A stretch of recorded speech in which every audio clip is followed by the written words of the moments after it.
எதுவரை வாழ்க்கை அழைக்கிறதோ அதுவரை நாமும் சென்றிடுவோம்.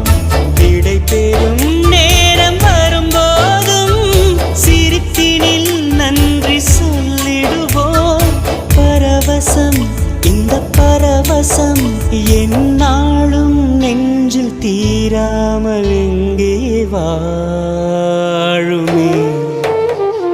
கடவுள் தந்த அழகிய வாழ்வு